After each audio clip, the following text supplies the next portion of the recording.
Jen, welcome back to the World XP podcast. How are you? I'm great. How are you? Oh, I'm doing fantabulous. It's basically the weekend, so it's all good things. Um, let's do so for those listening, of course, Jen was on the show when I don't even know when was that a year and some change ago, something like that. Yeah, I feel like two Almost years ago two now. years ago. Actually, you were episode number 100. So go back and watch that. That was kind of the intro pitch to Jen and her story. But if you want to do a quick like who you are and what you do for the people listening, and then we can just hop right into it. Well, for those listening again, we did not discuss at all what we were going to talk about. So this will be fun. We'll see where it goes. Yeah, I guess not much has changed from 2 years ago, other than I am still, writing music, still singing, still posting covers, still doing the reaction and analysis stuff on my YouTube channel. Yeah, and I've started a new podcast. That's something new, actually, that I'm sure we'll get into. But otherwise, loving music, loving life. 100%. So the question from the last guest, who was Marwan, by the way, from the bass Yeah. gang, if you could choose any musical artist dead or alive to work on a track with, sing, produce, play an instrument, anything, who would it be? God damn. It's interesting. I always have one person in mind, but now hearing someone just ask me that, I've got someone completely different. I'm going to go with Todd Rundgren, who is an incredible musician, artist. I would love to pick his brain. If you don't know who he is, go check some of his stuff out. It's wacky, it's out there. I think it'll be super fun to kind of dive into that and see vocally, music wise, singing wise, but also instrumentation wise. I think he's got so much to offer. So, whatever the collaboration is, I'd love to Yeah, work with it. fair enough. So speaking of Marwan, and this is a question I was talking with somebody yesterday about, because your reactions of the Bass Gang and a few others, Mordius and a few of the others have always told me how talented of an arranger Marwan is. So I was like, yes, I can ask him how he arranges. And he was like, I just vibe. And I was like, dude, so from the perspective of you when you write your own music or you're arranging a cover or something, like do you have a process? So like he gave me kind of his process, of course. It wasn't Mm. just that he vibes, but like do you have a process as well that you work with? And the reason I've had multiple people on in the last, we'll say like half a year or whatever, who are producing. I had one person, Shannon, who's writing a symphony for a musical from Oh, scratch. And oh it's wow. like, where do you even start? And so all the people that I've had on who've created music, I asked Peter this as well. It's like, where do you even start if you, well, one with your original music, but two for a cover to like put your own spin on it. Like, where do Mm. you even start for something like that?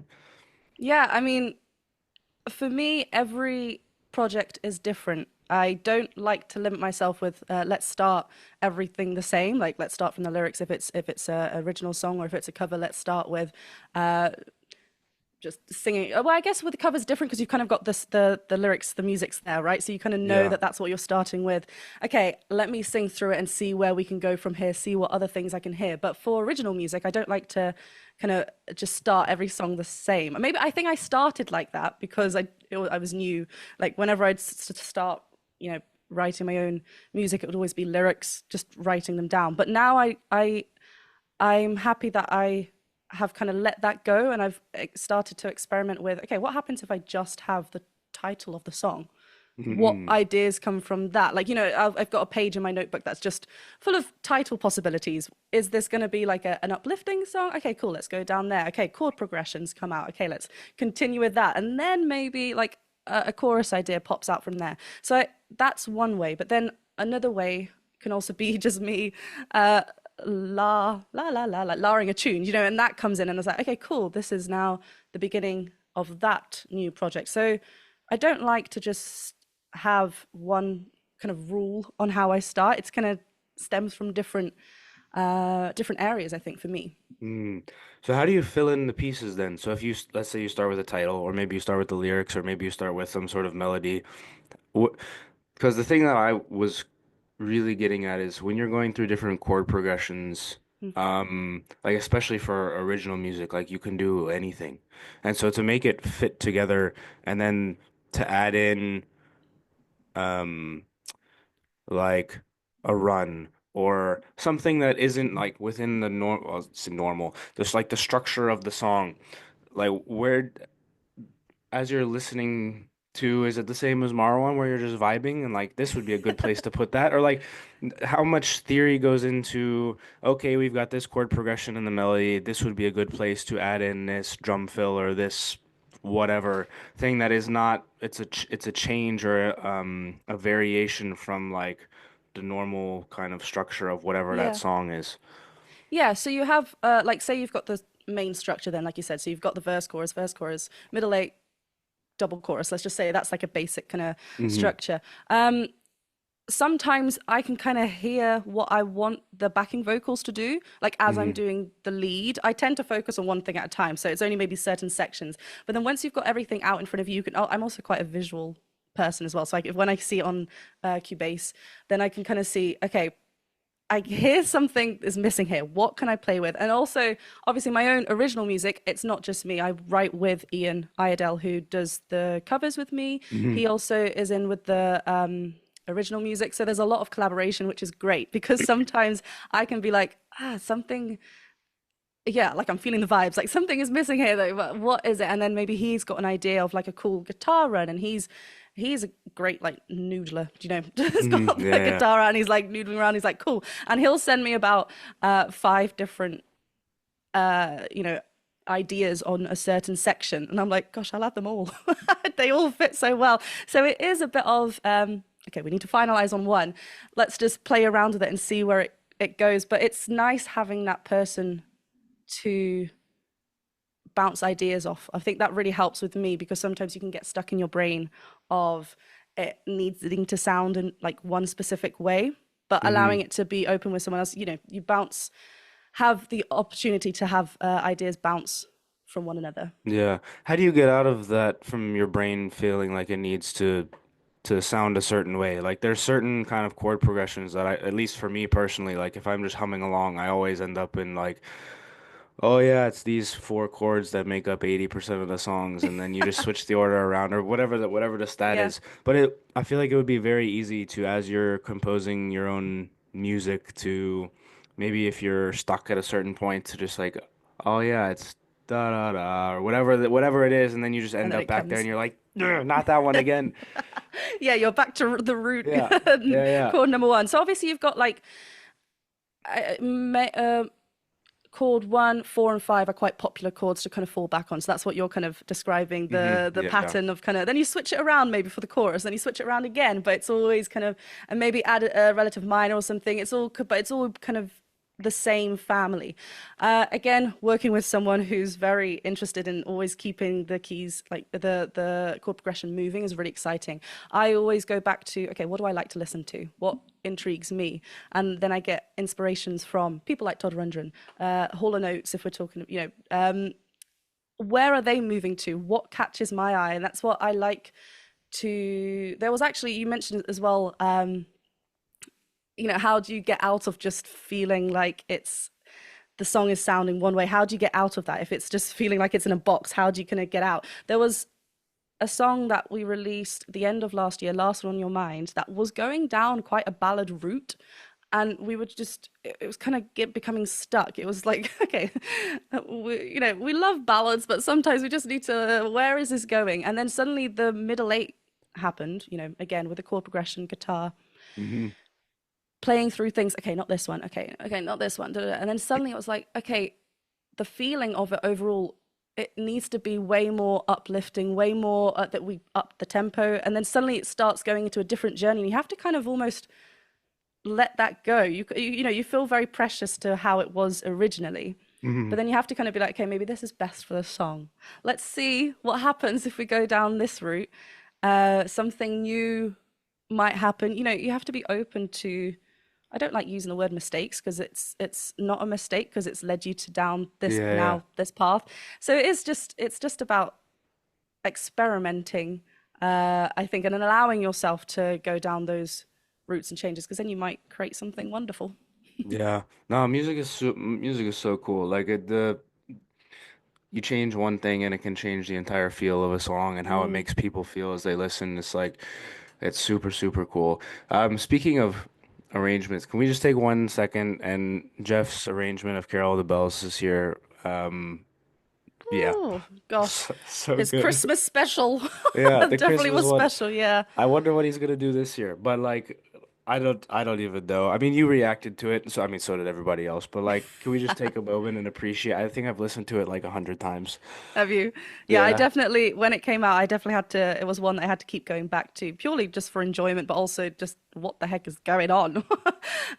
He, it's like he's got, arrangers have their certain style, certain things that they go back to because that's what makes it their arrangement. You can always kind of tell when it goes Hmm. onto this really like smooth stacking tight harmonies. You're like, whoa, Jeff, like suddenly we're here. And yeah, he's just incredible. He's also someone that uh even though we feel like we've heard everything, we haven't. No, We have not. He brings something new every single time. And it's like, how, what? It's so great. I don't even know. I just sit back and appreciate at this point because it's like for people listening, it's Jeff Castellucci, Carol the Bells. Because I think the year before was God Rest You Merry Gentlemen. And I was like, that one is very good. And I was like, what's he gonna do next year? And then he did that, and I was like, oh, okay, well, fair enough, Jeff. And it's What's he like, gonna do next yeah, year? what's the big years? Who knows? Okay, so you started a podcast. Mm. Um, what's that been like for you? I'm always interested when people start podcasts to like what their experiences are, things that they've learned, not learned, things that they like, don't like all of the above. Because for me, I've been doing it for well, I don't even. Geez, it's gonna be 5 years. 5 years. Yeah, Congratulations. thank It's a you. skill. That's what I've learned for sure. It's a hard skill. Yeah. So how's it been? How so Peter was I think your first guest. Yeah. Um, but talk to me about it. I want to know. How it came about. Yeah, I knew I wanted to talk to people that I knew first, just to kind of get comfortable with the even though I'm used to talking in front of a camera. Like, Hmm. this is something that I've been doing for like 10 plus years if we go back Yeah. to the beginning of my YouTube journey. Um, it's something so different though, podcasts, like because I don't know if you realize, but my introductions are edited to hell because I always flop and just like have to restart my sentence because I don't know my name half the time. So when we're doing the podcast, it's just you want to keep it live, you want to keep it yeah, natural, just one thing to the other, and that's challenging. So I knew that going into this that would be a challenge, but I want to overcome that. I want to get better at that, and I want it to be something that I know what to do where and when, like, you know how to fall onto the next thing. So that was something that I knew going into it. But working with people like the first few episodes, obviously Peter, and second episode with Casper Fox. I've got Mortius coming out as well for my third episode. So it's all people that I do know. It's a nice, like, Yeah. safe kind of environment. But so that's been really nice to start there. I have now branched out to people that I don't know, and it's really interesting because I'm curious now because I don't know much about them, right? And I get to jump into that. So that's been a really nice thing for me, being on the other side to ask them actual genuine questions I'm really interested in about, and I hope that like, my listeners and audience are also interested in. But it's definitely a different skill, one that I'm enjoying and one that I will continue to learn from. What's your favorite thing about podcasts? Because you have so many different people on your Yeah. podcast, like not just one specific kind of. Yeah. I think for me, it's that I get like the comparison I use is that I've given myself like an education over the last however many Mm, episodes slash years. It's like the comparison I use a lot is if I wanted to know about somebody's job or like what they do, and I just message them, "Hey, can I talk to you for an hour about your job?" Most of the time they'd be like, "No, I'm busy." But if you say, "Oh, I'm I've got a," working at my job. yeah, yeah, if you say, "Oh, I've got a podcast," like, "Do you want to come on the show?" For me, it's the same. All I do is just click record and put it on the internet. So I can just, and I'm a very curious person generally. Yeah. So I can just ask, like you said, whatever I want for, like, I have their time for however long it is, and then I get to learn about that industry, and then it also makes me Mm. do some level of research so I don't sound dumb. Like during the podcast, like I have to actually ask good questions. Um, Yeah. and that's been fun. I feel like I've become more well-rounded as an individual, like getting to talk to all these people. Like recently, I had on this guy Samir Varma, who's a particle physicist, and my brain hurt at the end of that one.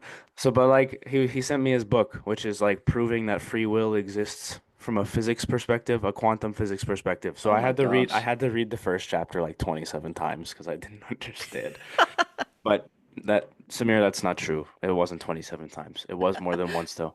Um, so yeah, I think that's probably been the coolest piece. And then kind of a sidebar to that is I get to make some introductions to people, like people who I'm like, okay, I talked with you 6 months ago and you are pursuing something that fits what this person is doing. Let me make that introduction. And Oh, that's that's nice. yeah, Yeah. so that's been a cool kind of unintended consequence of it that I didn't really think I was gonna end up doing. But I Yeah. just sent an email off the other day about two guys that are doing kind of nonprofit work abroad with soccer as the focus to like help underprivileged communities and stuff. And they don't know each other at all. And it's like, yeah, maybe we make the introduction and something happens. And like if it does, that's cool. So yeah, I That's guess really cool. those would be the things for sure. And then like just getting to talk to all sorts of people that I never in my like if you had asked me before I started, like, yeah, you'll get to talk to like and just list off some of the people. It's like never, never. Yeah, So no, I get that, and I think also from me, now that I've kind of, I've gone away from my comfort zone of people that I do know and kind of starting to approach people that maybe I obviously have seen their work or do know, but this is the first time I'm kind of making contact. It's like a networking opportunity kind of as yeah, well because you get to talk about the future of what they want to do with their music if it's someone that I'm talking to who's writing their own music, for example. But then it's kind of like, oh, cool, do you want to collaborate? And it's like, wow, like it's opened new doors. And I think it's just I'm not very good at networking in the real life, so now it's like, oh wow, this is a new skill that I get to kind of work on, that then now I'm excited to when I'm in the in like a room in real life talking to someone. I feel like I can bring those skills forward because now I feel a bit more confident in that as well. So it's definitely teaching me a lot with how to approach that situation, which can be very daunting. And now it's like, oh, I'm excited. And that's so new. I yeah. didn't think I was going to feel that much excitement from it. Yeah, absolutely. The networking piece is another huge aspect of it. Um, I, Another comparison I use is like it replaces, at least in the US, with some of the businesses that are starting podcasts and stuff. It's like replacing oh, let's go play a round of golf or let's get drinks after work or whatever. It's like it's replacing that to some extent. Like that, those things still exist, of course, but as a networking piece, yeah, absolutely. And for music, I can imagine Mm. like you have your conversation, then afterwards, like, oh yeah, let's collab on this thing or whatever. Like Peter was talking to me about it, about some of the people that he's had on his podcast, and they go do like record 27 stairwell covers in one Yeah. sitting, and it's like then it works for all of them because they all get the content. They're simple to arrange. They can just churn them out like super easy, and they go super viral half the time. So Yeah. like. What made you want to start one? I've been thinking about it for a while. Yeah. And having those thoughts maybe coming in my head like, no, you can't, you're not very good at talking. Yeah, yeah. And I thought, no, put them aside. I need to give this a go. I don't know if I don't try. It's one of those situations that Hmm. yeah, and obviously I saw Peter Barber started it, kind of bringing it onto his channel a bit more, and I saw how, like you said, those connections are being made. I thought, well, this okay. Last year, maybe I didn't do anything too different on my channel. I kind of kept with what I was doing. The year before, I kind of started collaborating a bit more a cappella wise, and I had those connections with the Casper Fox, and then now that's brought in the new musical that he has written, Stories from Sticks, which is out really soon. I should probably plug it as well. Yeah. But yeah, so I thought, okay, it's a new, it's scary, it's daunting, it's a new avenue, but will bring so many positives, not only for my own skills and like my own learning, but just the channel as a whole. I think this is a nice thing to bring forward to hopefully reach new audiences, but also just to share and talk about things that I love and like with people that like love them as well. So I think it's just really exciting, and I love watching interviews where people are really genuinely like excited about what they do. Like that brings me joy. So I hope that by doing this, there's more joy to be had. Yeah. So the first episode, you're about to open the Zoom call. What are you feeling? So scared. I think it was funny when Peter and I chatted for about 15 minutes before. Then it was like, oh, we should hit record because it feels, Yeah. you just know we've spoken before. Obviously, I've been on his podcast, but also we just have spoken before. So, Hmm. and I think it was actually a really nice. I knew that I was going to feel like it was a safe space with Peter. Like I said, it's someone that I knew. And actually, halfway through, I could feel like my brain was a bit distracted. Like that's what my brain does that.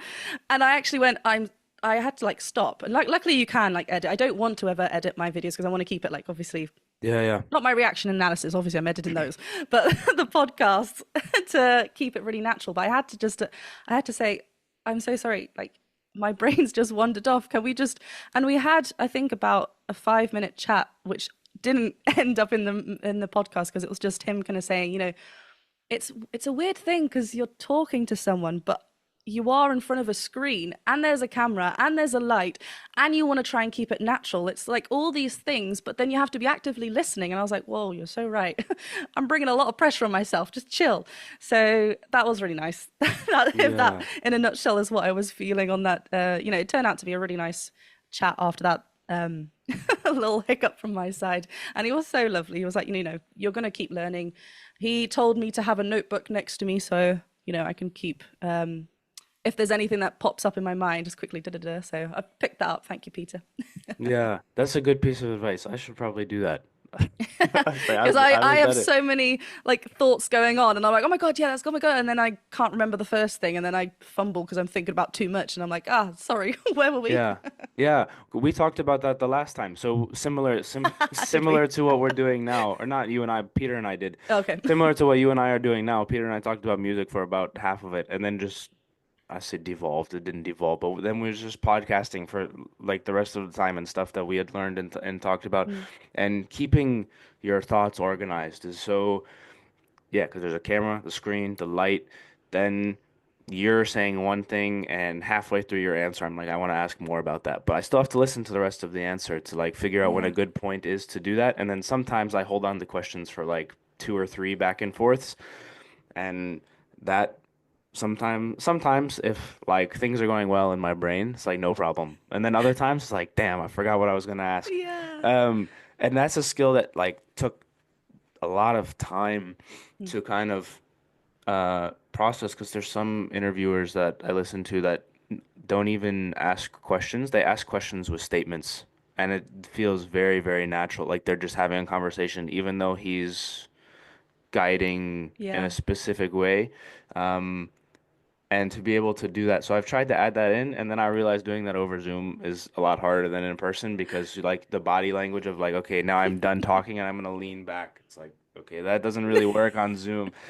Um, but still, yeah, it's been a learning experience for sure. And I think you're just like any adventure, you're gonna keep learning. I'm Mhm. at the very start of this, so I had a wonderful chat actually a few days ago with what would effectively be episode 5. This is also something that I'm such a planner.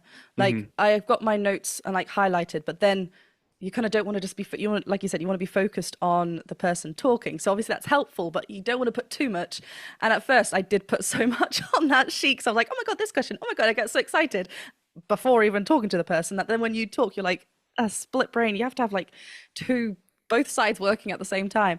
um but yeah, I feel like because of my planning and I'm reaching out to people that I want to talk to, I need to make sure that I don't do too many episodes at once, because obviously you want to make it, if I film yesterday and then it's not coming out for another 2 months, that's not right, because they might be talking about things that's coming out like for Mhm. them musically Yeah. coming out in a couple of weeks time. So I want to make sure that even though I've got a list of people that I want to contact, I need to make sure not to reach out all at the same time, because otherwise, yeah, it doesn't make sense for the person. And I want to make sure that I'm highlighting what they're doing there and then, right? Like Mhm. what they're working on, so we can celebrate that, focus on that, and then it makes sense that it then comes out like a few weeks after that or something. Obviously, it won't be straight away. What's your turnaround time normally when you? It depends. So It, I try and have episodes stacked up with a yeah. couple weeks. So I had some people not be able to record this past week. So for you, it's like 3 days. But generally I try and keep it like a week or 2 weeks. Yeah, In an ideal world, I've got two that are like ready. it's yeah.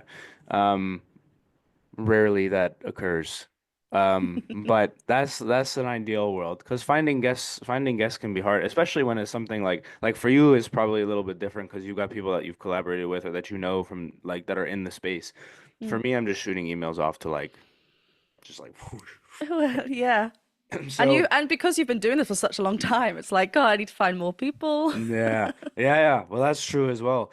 Um, well, I just did the thing where I forgot what I was gonna ask you. Um. Oh, I was gonna mention with the timing of the guests. Sometimes it depends. So like the Samir, the physicist, I held on to his episode for a month and a half Okay. because because I was recording a bunch during the holidays and his book didn't come out until like 2 weeks ago. So it But then, depends. yeah, I guess I- that this is like my planning brain happening, right? Hmm. So actually, I need to maybe it's not the same rule that applies to every person. Like you Yeah. can do things in advance. I think, like you said, I want to make sure that I'm not having to like let me find someone to chat to. I want to make sure that I've got a couple in advance, but I also want to make sure that it links to what they have coming out and Yeah. they know when the episode's coming out, right? Because there's no point in being like, oh, it's coming out in 2 weeks, and then actually when it's come out, it was 2 weeks before that Yeah. it's already. So that's kind of finding that balance is tricky. But I've got some wonderful people that I'm excited to talk to musically, and I mean I've called the podcast Elephant Talk. I don't know if you've seen it. Yeah. It's got nothing to do with music because it doesn't necessarily have to be. Yes, like my profession, my excitementness, there's the word I went with, is music. And I want that to be like, but it doesn't have to always, that doesn't have to be the focus point of the episodes. It can go wherever it needs to go, that feels right in the moment. Hmm. And I just love elephants. Well, fair enough. But also, your industry touches so many other people. Like you could have video editing people on, or you could Exactly. have audio engineers on, and they don't always have to be musicians. Then Yeah. they can still come back and touch the base of Yeah. what it is that you do. So you do have plenty of options, to be honest. It doesn't just have to be that. I mean, if that's what you want to do, of course. But yeah, it doesn't have to be just one specific kind of element of the creative business. It could be anything, and we could talk about anything. So yeah. Yeah. For me, it's been interesting to talk to you and some of the other people from that world because I see your work and see your music and see for you the reactions and some of the others. And so I only get I slash people listening get that one aspect of you.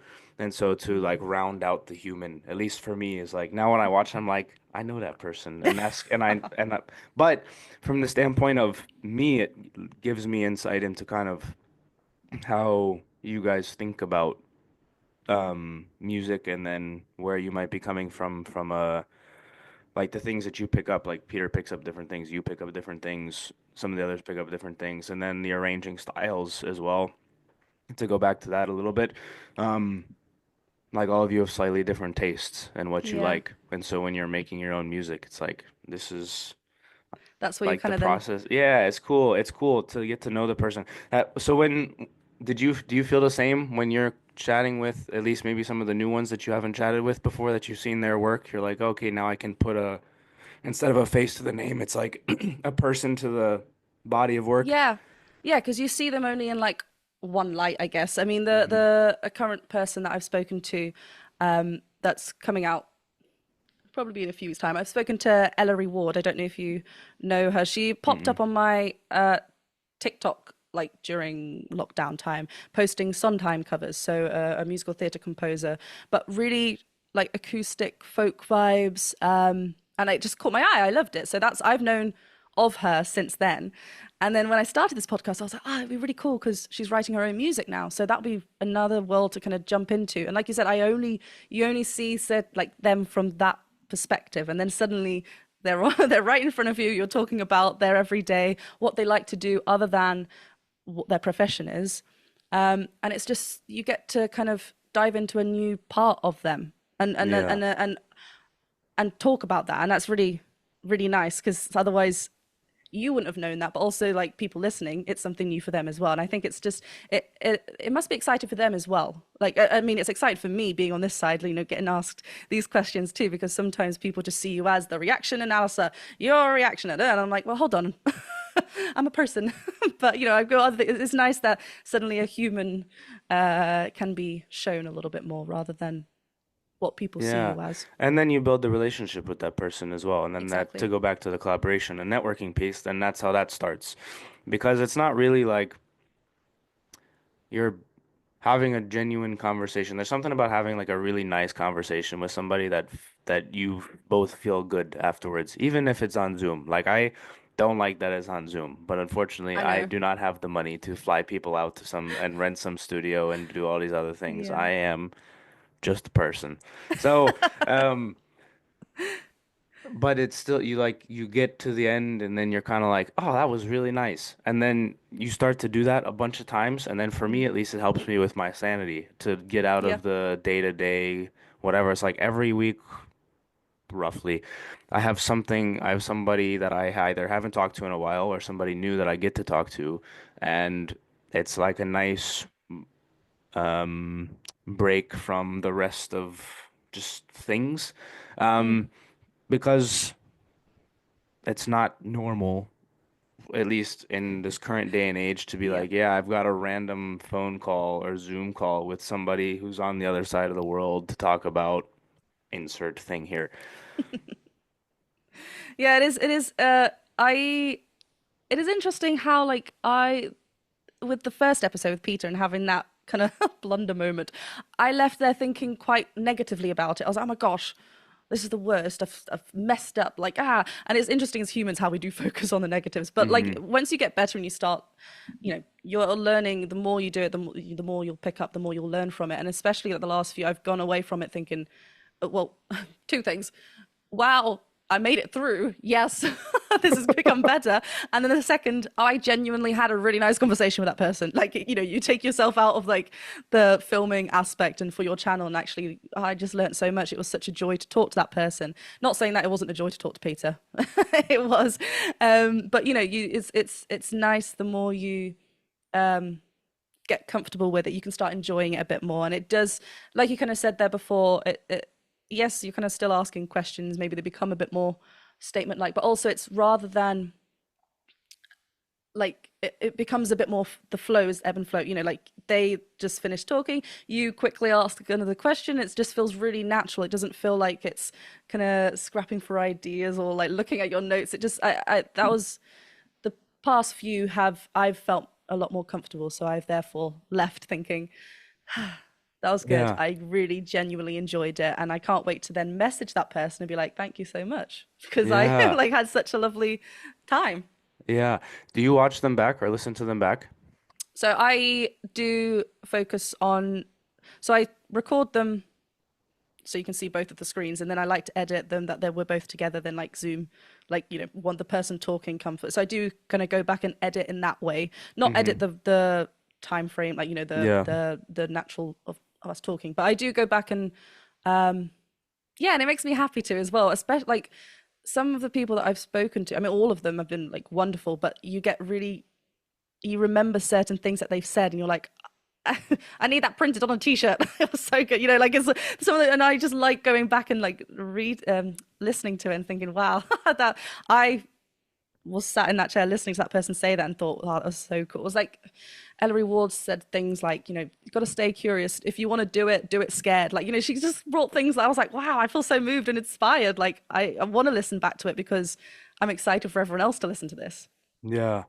I found for me, I used to listen to them more often, and then Mm. then I would find myself like kicking myself about things that I wish that I had asked or didn't ask, and then I was like, I can't do this because every episode I'm gonna be going and overthinking what Yeah. I did and didn't do.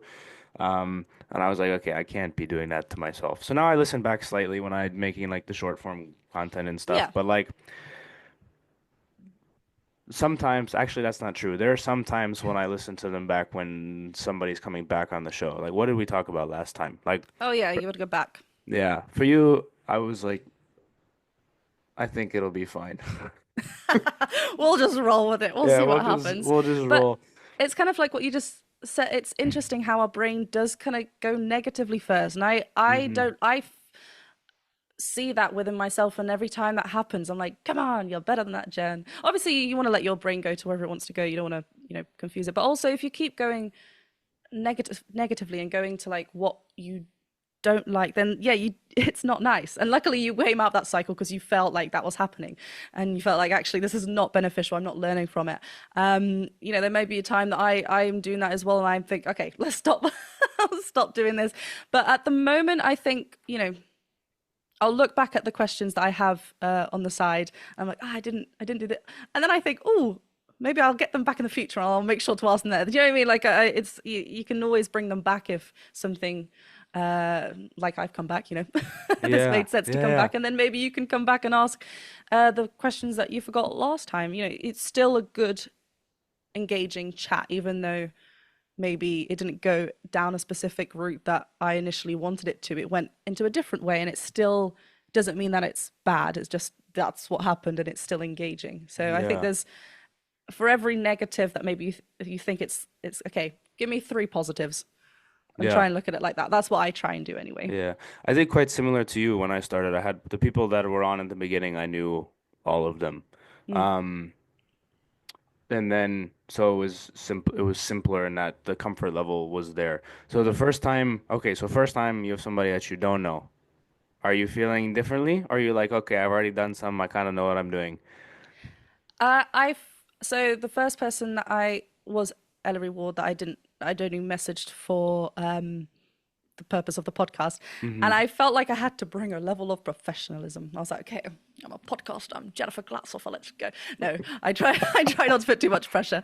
But I was thinking, okay, she's also meeting me for the first time, and what is she seeing on my social media that like so it's kind of it works both ways. This is the person I am, but I also want to make sure that it's a nice, comfortable um like situation, right? So obviously it's on Zoom, but the first few moments, it is like a nice chat. How are you doing? Okay, cool. Have you got everything? And it's just, I am feeling different. I am feeling a little bit of a nervousness level to it, but I'm also excited because I'm intrigued. Like you said, like you're a curious person, so you know that there are things that you actually want to know, other than maybe asking something that you do know, but maybe not everyone else knows, and it's nice to chat about it. Like I spoke to Lolly Wren, the fairy voice mother, that's coming out in a few weeks. As well, and she like this is someone that I know, so I spoke to her when her music was released. I bought her CD. I like to support when I can, so I have that. I listened to it. I was sobbing when I was doing my morning writing, just listening to her song. But I wanted to talk about it still because not everyone that's on my audience might know that she does that, or so it's kind of it's different. So I had a level of curiousness when I was speaking to someone that I didn't know, especially with with someone new. Yeah. Would you classify yourself as an extrovert or an introvert? Introvert. So, okay. So, yeah, not too dissimilar either. So, how you mentioned earlier that you feel like the skills can translate into like we'll say real life, air quotes loosely. Have you had a chance to put those into action yet? Because uh, not that it's too much different, mm, but there's like a podcasting mode and then there's a like conversational mode that are not they're like slightly at least for me they're like yeah, slightly different and then similar to kind of in the vein of okay, I'm going to meet this person for the first time, we're going to chat for a few minutes to get some sort of rhythm going before we hit record. And there's also times when you can just tell like yeah, I think we're good to go, I think it'll go fine. Like yeah, we so we had the benefit of chatting once a couple years ago, mm, but what it was 2 minutes before we click record because part of it is like we both kind of know what it is that we're doing, but also you can kind of pick up on that vibe. There've been people that I've met for the first time that are like, yeah, we're just gonna go right into it, and there's also been people where it's like we're gonna chat for 20 minutes before we hit record, yeah, and both are like I don't know, you kind of pick up on like picking up on Zoom body cues versus real life body cues are not the same. So, have you had a chance to put them into action in real life? I guess I haven't. So now I'm petrified for that. No, joking. Oh, whoops. No, Well, but we'll take it out. We'll take it out. It didn't no, no, happen. no. I'm kidding. I'm kidding. No, I'm excited because it's always been a part of me that I think, training in musical theatre, I was around it a lot, like around people of the industry, and networking was a thing that they are like, you've got to network, go to this event. So I was around it, and then after that, because you kind of get left to your own devices, and then obviously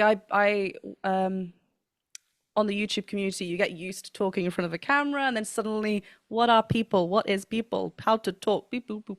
You kind of start forgetting. So I think it's coming back to the podcast life and talk. And yeah, it's very different, obviously, because it's a screen, real people, and it's going to feel different. But I am now, it's I'm excited, and I think that's what's nice, like the things that I've learned from the podcast and chatting with people, chatting through the screen. I'm excited. I haven't yet done it in in real life, but yeah, I'm excited. And actually, when gigging, like going performing with the band, that Hmm. is also a networking. Sometimes you meet people that are musicians and like interest, and you have to then, okay, I have to put my professional mode on. Actually, this is person that I might be like, it could be a connection, could be a collaboration or something. So I guess maybe in that sense, yeah, that has happened in those scenarios. And you do kind of have like not a different voice, but a kind of a professional, okay, we're talking business. I have to keep my ears in tune.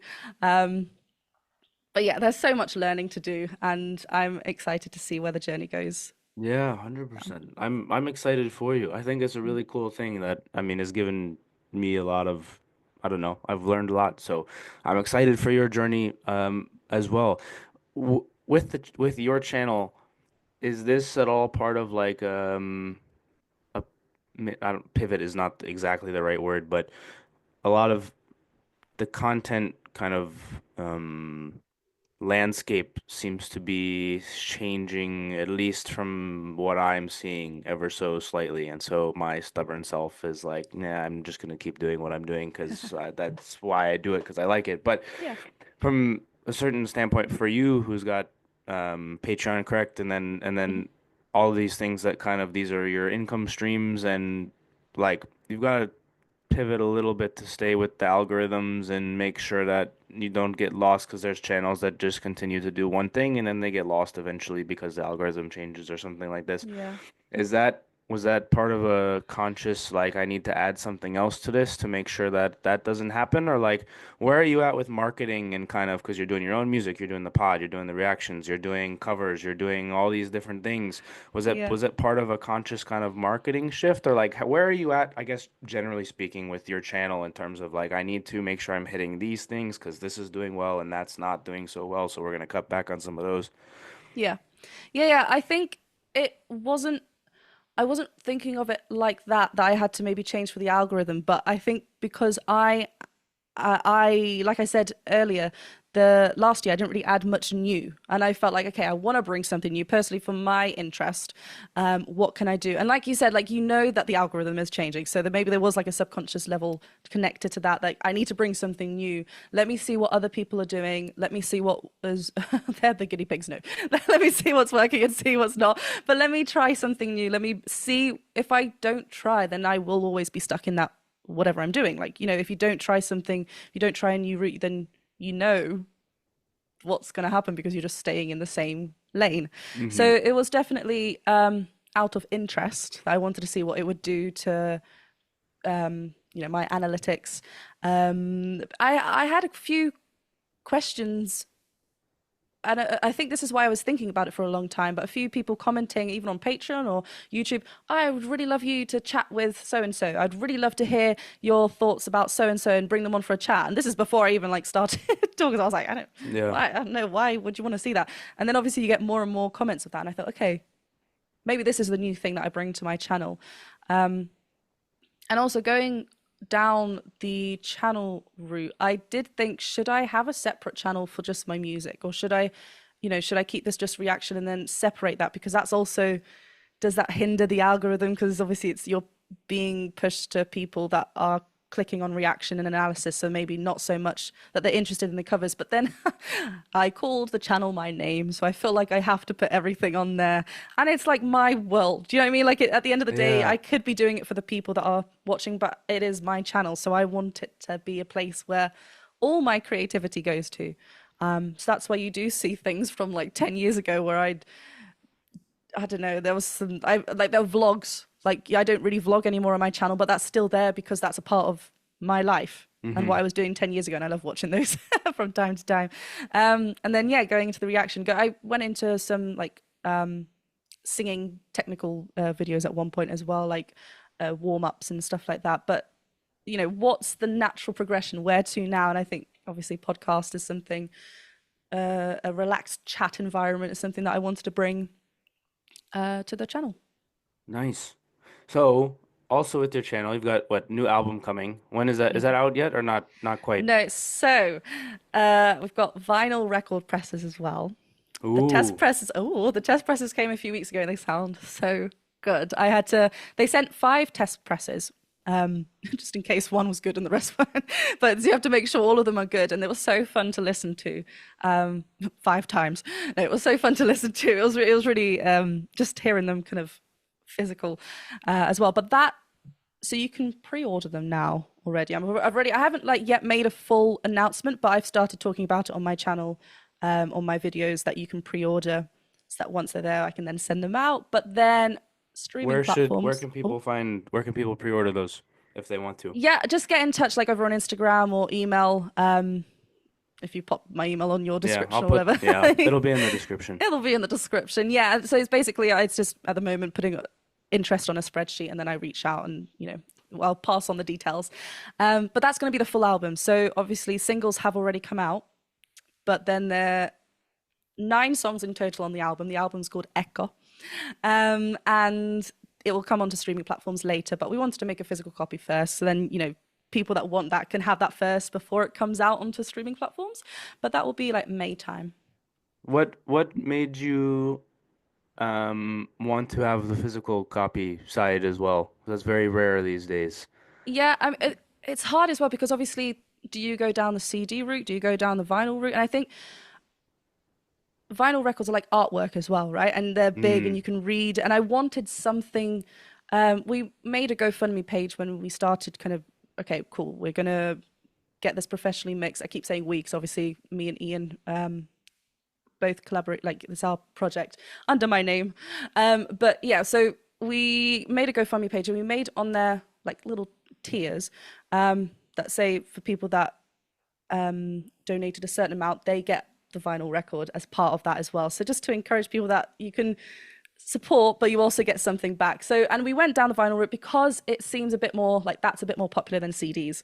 It's nice, it's big, it's it's artwork as well. And I wanted something to because this is like a big chapter of my life. Like it's my debut album. It's really exciting. So yeah. just to have something physical, it's like it's mine. So yeah, I'm really excited for that That, to go out for people to hear it. And yeah, that's awesome. Getting a vinyl. You can put it up on your wall oh yeah. next to your YouTube plaque. Um, so is there, what are you gonna go perform, like tour, not, I mean, tour it maybe is not exactly the right word, but is that the plan for this I calendar would, years to basically just go play that and keep doing the YouTube stuff and yeah. yeah. I mean, I would love to perform my original music. So yeah, definitely getting that. We've done a few like acoustic versions of it and bringing in a bass player as well of some of the songs, which has been really, really fun. So I definitely want to be doing that. That's the whole point of writing music, right? Because then I feel like I'm able to express myself through that and I want to be able to do that live. So I definitely want to be doing that alongside everything else, for sure. Talk about the expression through the music, because this is something that has also been super interesting to me. It's like how people one see the world, but their part in the world, and then they choose to use art or music or whatever as the medium to express through that. I was having a conversation with somebody, I don't know, not that long ago, about like Yeah, all of these people really are just like if you think of the Picassos of the world or the Da Vincis of the world or like the great artists, it's like they're all communicating in some way, shape, or form. Some of them are choosing to go through music. And so for you, when you're writing, like we talked about the musical piece in terms of like, well, you sometimes you start with the title or the lyrics or the melody or whatever, but like for you expressing yourself, where does some of the inspiration for some of the songs come from? Or is it like stuff that you're seeing? And I I would imagine the answer is it depends. But like where does it like you've got things that you want to convey through that? Like is there something so I guess all of that, like what how do you generally do that? But then also is there stuff that people should be looking for like, oh, I'm looking to express this from the album. Music's powerful because you know, I can hear a song and relate to it in one way, and someone else can listen to the same song but hear it in a different way and focus on that. Completely. So, Yeah, yeah. and that's what I love, and that's why I love talking about my songs and where the ideas stem from. But also, I don't want to say it's kind of like I don't want to say too much because I want Yeah. people to be left to their own thoughts and feelings and opinions of it and like where it takes them. But what I love is that because this project's taken maybe like 4 years now in total from the first like the first song written in it. You know, it's a changing time in my life.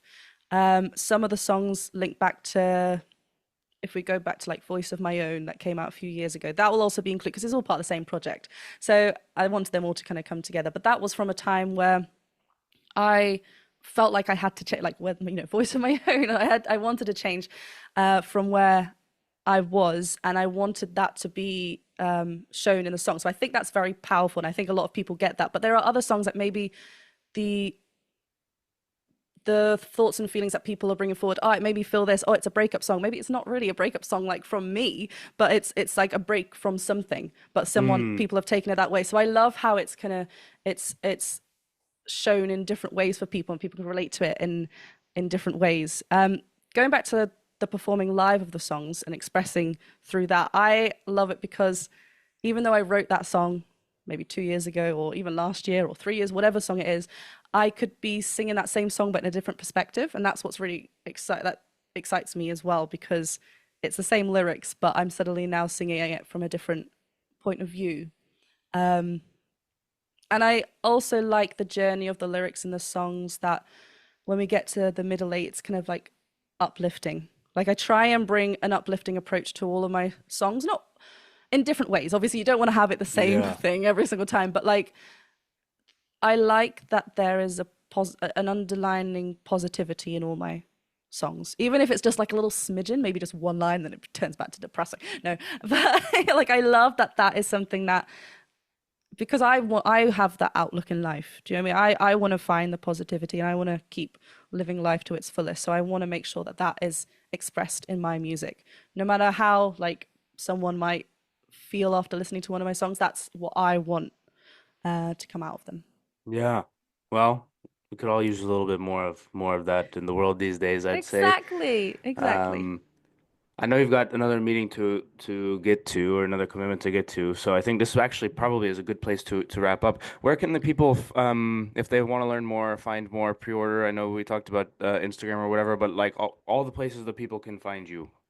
Yeah, so obviously Jennifer Glatzhofer on YouTube, on Spotify, on Instagram, even my email's jenniferglatzhofer@gmail.com. So it's all the same name. Search that, you'll find a platform. And of course, Elephant Talk with Jen is on YouTube or Spotify as well. Very nice. Any last nickels before we get you out of here?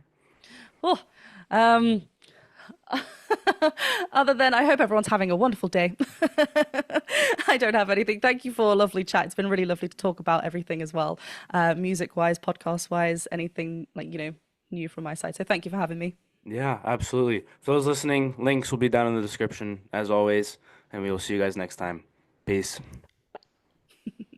Thanks for tuning in to the World XP podcast. If you want to watch another episode like this one, click there. If you want to subscribe, click there.